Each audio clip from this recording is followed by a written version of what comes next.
In very few of the books that I studied in surveying the literature on training small group leaders did I find a systems view of the church.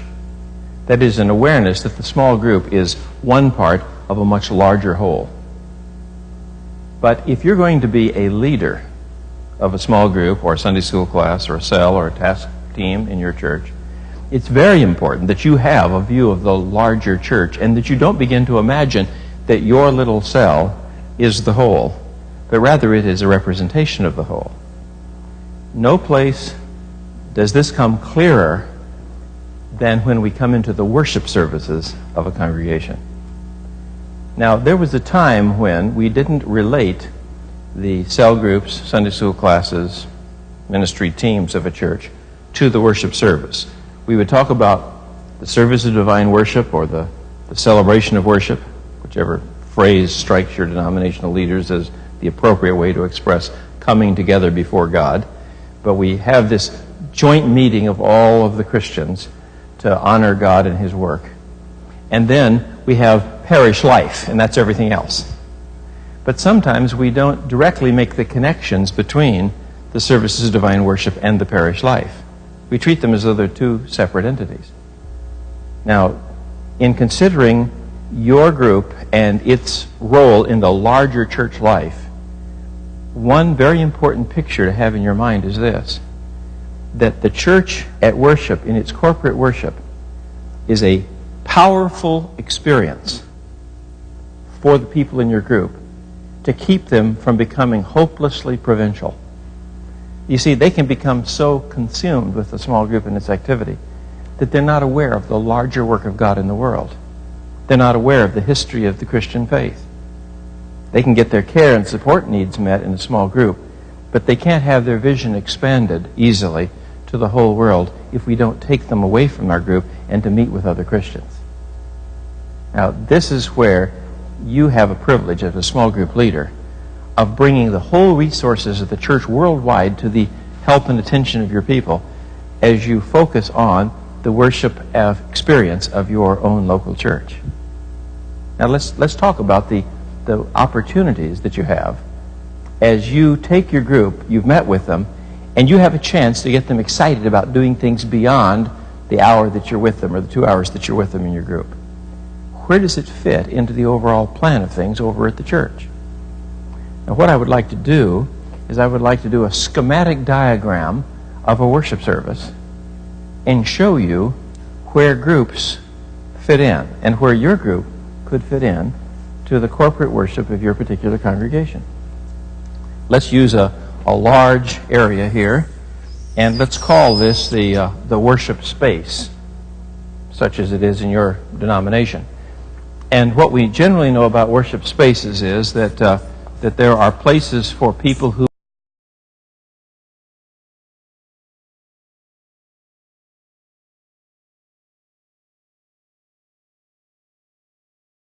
we encounter a number of functionaries, individuals who have specifically assigned posts, and they will make contributions to our well-being in the service. It may be that there are some people out in the parking lot, and these people are guarding our cars so that they are not burglarized while we're in service, or our minds are relieved. And it may be that there's a whole cadre of people set up over here to provide the simultaneous Christian education for our children for any portion of the major service that they may not actually be physically present with us. Because in some church communions there's a tradition that says that at a certain point it's acceptable to dismiss the children into some other Christian education activity. And so there will be a whole array of people that will do that. And then there will be people that we've encountered on our way in who've handed us bulletins. They seem very much like palace guards, but they're actually there to welcome us into the place. There may be registration desks, and there may be people who are providing coffee and refreshments in various places, and at manning book tables, or womaning book tables as the trend has become. And so they're staffing these book tables, making materials available for serious students. And there may be missions education displays showing the larger work of the Christian community throughout the world. But the people that you pass from parking to coming in, and then when you're in, the ushers that may wait upon you, these people all have their role to play. if you have a medical emergency, if there's a disruption in the service, suddenly you begin to realize that these people play the same role in your church service as the white blood cells do in your body. When an infection occurs, they mass around it. Well, if someone has a heart attack, several people show up quickly. They seem to know what they're doing, and the person is helped medically. So you have this entire support contingency, and perhaps to the casual observer, it doesn't have team consequences. But to you as a small group leader, you may know that there's an opportunity for your small group to engage in a group-wide service by coming down and taking one or more of these posts. We'll deal with that in a later part of our series. But as we look at it, we know there's this elaborate support structure, and we also know that the platform itself has any number of individuals or groups on the platform. So you'll have a speaker, and you'll have people who know how to lead the music, and you'll have choirs that are being filled with people, and you have musicians, and you have technicians that are watchful with the equipment and so forth. And so you're watching that the production of this service of worship involves a lot of specialized activity and an enormous amount of volunteer help. Well, those places of volunteer help are opportunities for people to engage in the church in a non-teaching way. See, only a fraction of people have gifts of teaching, but there are many people who would like to contribute to the overall health and strength and well-being of the church. If they're given an opportunity to serve in some other fashion, whether it be food service or groundskeeping or directing traffic or whatever, they would be glad to do that to help in the overall scheme of things. But we haven't dealt yet with the attendance issue. How about the attendance at the service of divine worship? Who's looking out for that? It used to be, as you know, in the farming families, mom and dad, primarily mom. She dressed the kids and got them ready and saw to it that the consciences of the family were attuned to reserve Sunday as a time to go. But that's not so much the case anymore. Yes, mom is still important to it, but what's happening increasingly is if you as a small group leader don't focus on helping your people get to corporate worship, they won't value it. They won't know it's something to do. They won't realize the benefits from it. And indeed, on a first visit to a service of divine worship, there are many people who don't have an appreciation for it. They don't fully understand what's really going on there. And as a result, they need to be encouraged and trained so they can enter into the service as participants. Because you see, when you're sitting here as a spectator, it's not always apparent to you that you're to be actively engaged in that service of divine worship. Now, when you were a kid and you were sitting next to your mom or dad, and they would poke you when you were out of line, you thought, well, I'm supposed to give attention. Surely I'm supposed to give attention. And if you're a man that's active and you have a spouse who is willing to help you be socially appropriate, you get an elbow once in a while when you nod off. You didn't get enough caffeine before you sat in the service. But just giving attention is not what it's about, because there's actually a far more active form of participation that's available here in the singing of hymns and the following of scriptures and taking of notes during sermons, a whole variety of things, participating in the prayers. It can be a very active experience to people who have a will to make it an active experience. But generally, it requires some preparation of heart and mind before the service in order for the service to do the most for you.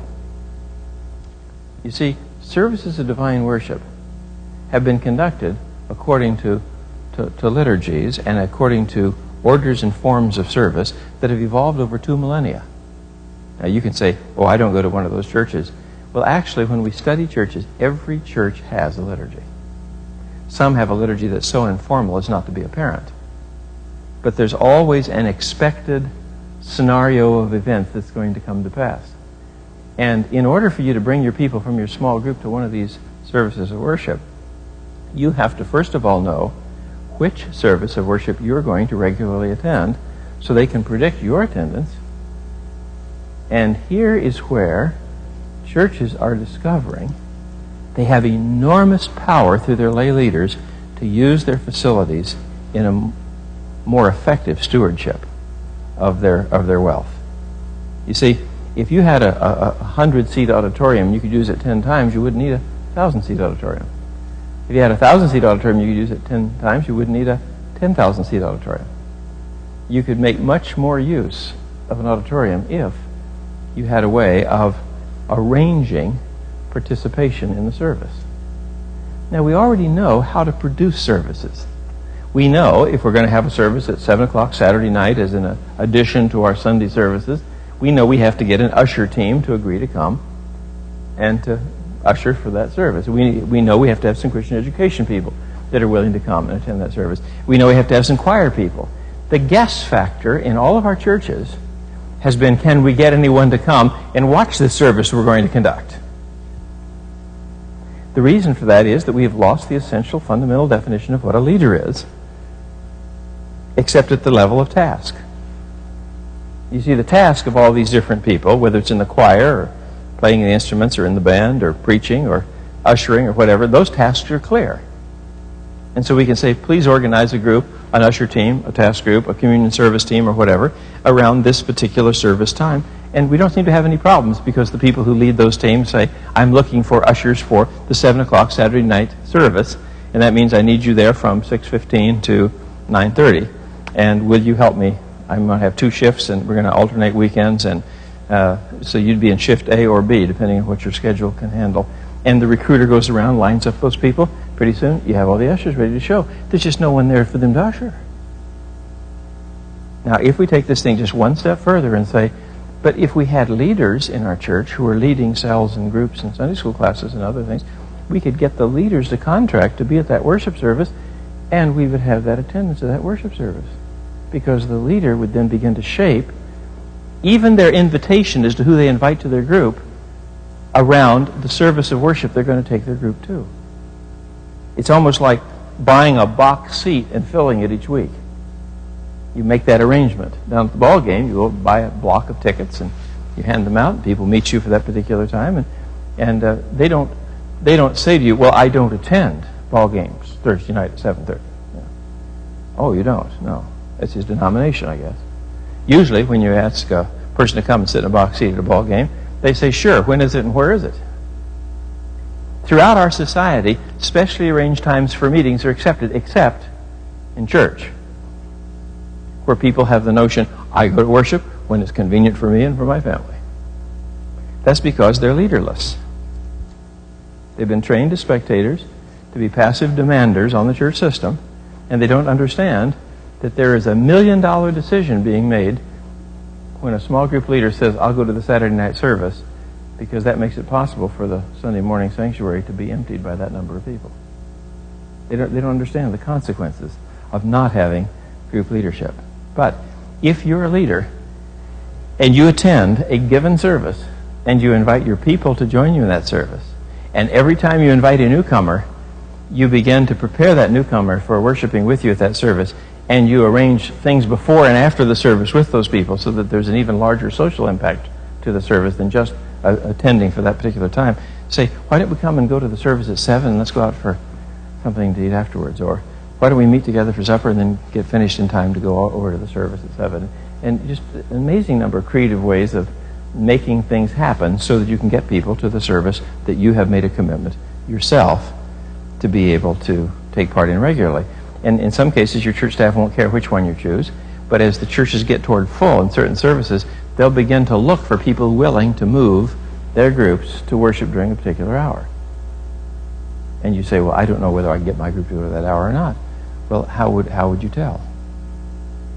Why don't you start visualizing it with your group? Telling them that the church is planning this, they're thinking about it, they're looking for someone to do this. Then you begin to explore. I've been exploring it, and our schedule would permit us to do that. How would it fit your schedule? How would it fit yours? Begin to talk to them one-on-one and as a group. And pretty soon you'd see enough of a consensus coming, you could imagine that at least a good portion of this group could worship there. You say, but I can't. 2/3 of them will not change their worship, but there are 1/3 of them that will. Now what are you doing simultaneously to leading people to worship? What's the other thing you're doing all the time, all the time, all the time? Leadership development, right? You're developing an apprentice. You're developing an assistant. You're looking forward to the time when you're going to find a new apprentice to go with you. You've made a decision you're going to help out in that new service, or you want to if at all possible. So when you choose your apprentice, who do you choose your apprentice from? Your new apprentice, the one that's going to help you build the next group. Choose someone who's willing to join you in that new service. Okay? And then, as you're ready to start the new group and turn the old group over to your apprentice, what do? You know who in that group are willing to make the shift, And so you say to them, would you be interested in helping me to form the new cell? And 2 or 3 people would go with you. They would help you. Your group would grow a little faster right at the start. It would be like giving birth. The original group would lose just a few more people than it otherwise might, but not enough to hurt it. So the leader that's going to stay with the normal worship is staying there, and you, as the leader that is heading toward the new worship, you form the new cell around the new worship time. And, it's just a matter of time until new seekers find their way to your cell, and then they find their way to faith in Christ, and then you introduce them to the advantages and benefits of worship in the large church, and what happens? They come with you to Saturday night service.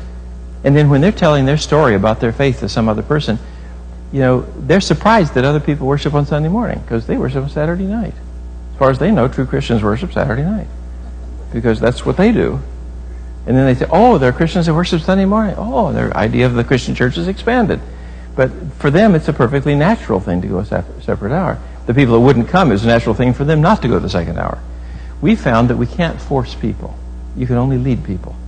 But we found that if we don't have a mechanism for leading people, then we can't lead people either. And so what's going to happen is, as you become an effective leader, recruiter, inviter to a small group, in just a matter of a few months or a matter of a year or two, you'll have a group following you, and in wherever possible, you will take them to the service hour that fits into the overall strategy of using the church's resources most effectively, even if that means 10 services on a weekend. Now, immediately people begin to say, oh, it sounds like you're trying to split our church into little pieces. We've already done that with small group leaders. The real care comes from there.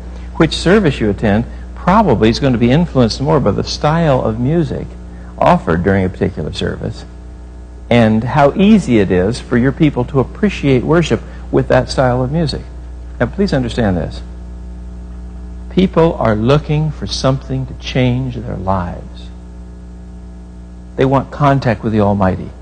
They want to know God is real. And musicians are that specially gifted group of people that have a way of bringing and rallying our emotions and our senses more effectively than almost any other class of people in our congregation. That worship and music have gone together as far back as we have records. David, who was the psalmist of Israel, ordained and ordered for all kinds of choir activity to take place and sponsored it as a part of the royal court. And so music style has been with us. But what we've learned is that every age has a slightly different slant on music styles. And that people who have a music that's attuned to the artists of their generation can be exuberant in the presence of that music, and they feel quenched by music from other generations. In every age and in every decade and every generation, every cohort group, there are a new set of artists that come forward, and it's easier to get people to worship to the music of an artist that sees life as you see it than it is to get them to worship to the music of an artist now long dead, whose music related very effectively to earlier generations. And there are always classics that come through in every piece. We were playing the radio the other day in a raucous rock piece, and yet it was one of the Bach pieces set to modern rhythms. And the kids were just thriving on it because it was such substantial stuff. So there are classic pieces too. But the enjoyment of, or let's say the ability to give oneself to the service, has a lot to do with the style of music that's being offered at a particular service.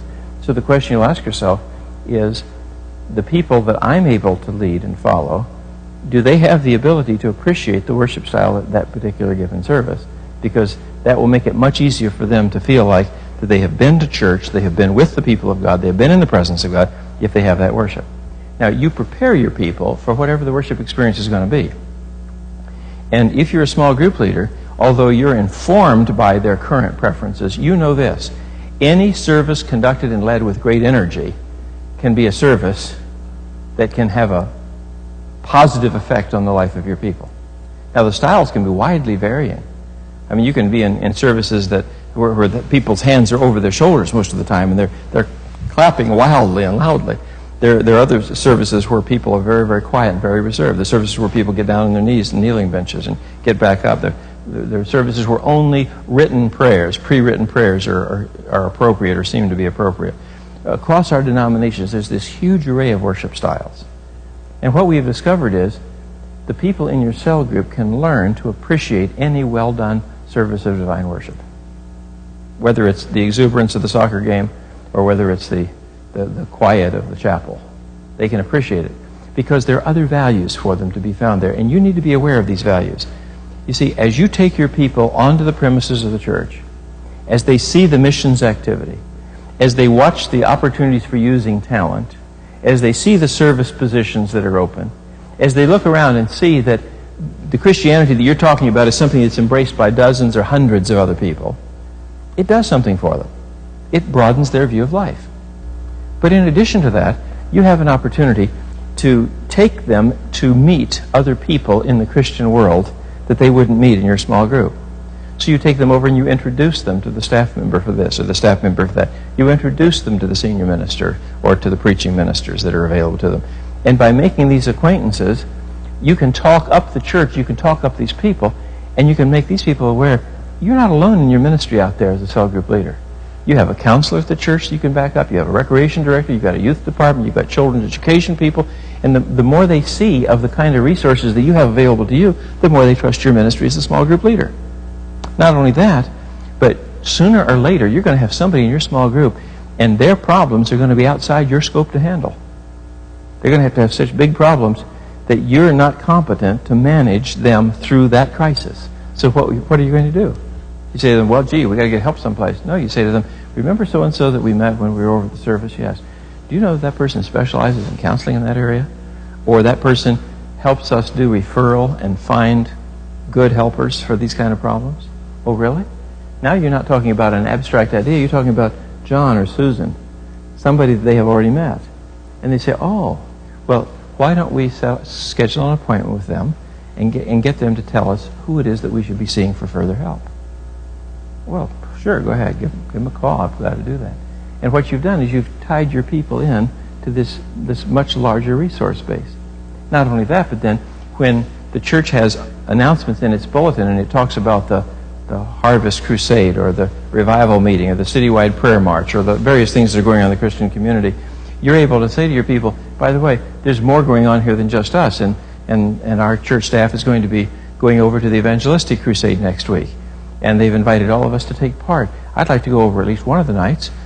Which night would work for us? Why don't we go as a group? It'd be more fun if we did that. Let's have a box lunch and then go on to the meeting. And you begin to promote the attendance at the citywide rally in your own group. But it's one of the things that your church is taking part in, so you don't feel like you're being outlaw and renegade and doing that kind of thing, because it's something that has already been approved, if you please, and sanctioned in a proper way by the church staff itself. So what we're talking about is taking your ministry as one person with 10 people, and suddenly your group begins to see you as a person who is a part of a much larger system that has all kinds of resources available, and the worship experience takes them far beyond where they were. And then we're into explaining communion to them, explaining baptismal rituals of the church, explaining how the formal blessings of the church work, explaining the kinds of things that we do when we're gathered together as a larger group of Christians. So we're not developing atomism. What we're in fact doing is we're developing a sense of participation in the larger whole. Now, what church staff wouldn't love to have small group ministers who loved and cared for people and stayed in touch with them between meetings and shaped them to apply the scriptures during their meetings and reported that activity on a regular basis and got help for improving it with the staff and showed up and filled a place in the auditorium and was present to help in citywide activities and efforts? What church staff wouldn't want that kind of a volunteer leader in their church? You just simply won't find it. Except a very, very small church where the pastor has been commissioned to do it all and can't let anyone else minister. And those churches generally grow to 40 or 50 people. But beyond those, virtually any size church would be thrilled to have a leader that is at worship with their people. Now, just one word about the balance of worship times between the cell groups and the main worship services of the church. We've had numerous reports of cell groups that have grown to 17, 25, 30 people. And we have discovered that in those cell groups, they almost always either grow because of worship music or they have to have worship music because they grew. The cause and effect relationship is not clear. But here's what we found. If you have a small group, sharing is the dynamic that keeps you together. When you get past a dozen or so people, since there's no time for people to listen to you, you feel like you're wasting your time to come to a group to listen to 2 or 3 people share when there are 15 or so of you there. So it makes more sense to formalize the teaching and begin to do more worship music. When you do that, that takes the group from the 15 or 20 it's become to 30 or 35 in some cases. And what you wind up doing is you grow yourself to a house church. But here's the problem. In the house church, a layman who's leading it cannot get around to do one-on-one ministry to 35 people without burning out. So it's not a reasonable size unit. It becomes a house church. So whenever we've seen the worship time in a cell begin to expand beyond 5 or 10 minutes, then we have learned that what's happening there is this is growing past cell to house church, and that means the care needs of people are not going to be attended to without possibly burning out some of the leadership. So that's why we encourage modest amounts of worship in the small group and taking people to the large worship, because the benefits are numerous. And they include protecting the cell as a listening place for caring for people.